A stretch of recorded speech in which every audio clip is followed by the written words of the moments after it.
কালকের বানিয়ে রাখা তেলটা আজকে ছেঁকে নেব। কালকে সারা রাত তেলটাকে ভিজতে দিয়েছিলাম, আজকে সেই তেলটা সকাল হয়ে গেছে, এখন ছেঁকে নেব। এই যে তেলটা। এরপর তেলটা স্টোর করে রাখার জন্য নিয়ে নিয়েছি একটা ধুয়ে রাখা কাঁচের শিশি। তারপর একটা ছোট বাজাজ আমন্ড অয়েল শিশের মধ্যে ঢেলে নেব। ইচ্ছে মতো যে কোনো আমন্ড অয়েল এখানে ইউজ করা যেতে পারে। এরপর শিশের মধ্যে ঢেলে নিচ্ছি একটা ডাবর আমলা হেয়ার অয়েল। চুলকে সিল্কি রাখার জন্য শিশের মধ্যে ঢেলে নিচ্ছি একটা ছোট্ট বেবি জংশন হেয়ার অয়েল। ওই তেলটার মধ্যে এখন ছাঁকবো।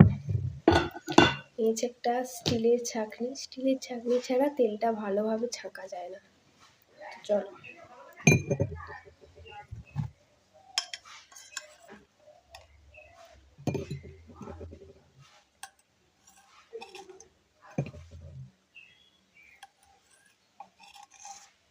এইভাবে পুরো তেলটা আমি ছেঁকে নিই, তারপর দেখাচ্ছি।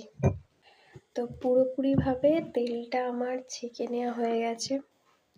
দেখো তেলটার উপরের দিকটা কালো আর নিচের দিকটা একটা আলাদা কালার হয়ে গেছে। এটাই এখন চামচ দিয়ে মেশাবো।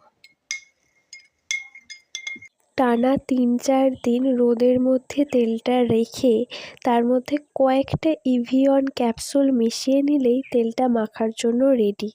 আর এই তেলটাই আমি সারা শীতকাল মাখবো। তেলটা যেমন চুল পড়া থামায়, তেমনি খুব তাড়াতাড়ি চুলকে লম্বা হতেও সাহায্য করে। কারোর যদি অতিরিক্ত হেয়ার ফল হয়ে থাকে, তাহলে তেলের মধ্যে পেঁয়াজের পরিমাণটা একটু বাড়িয়ে দিতে পারো।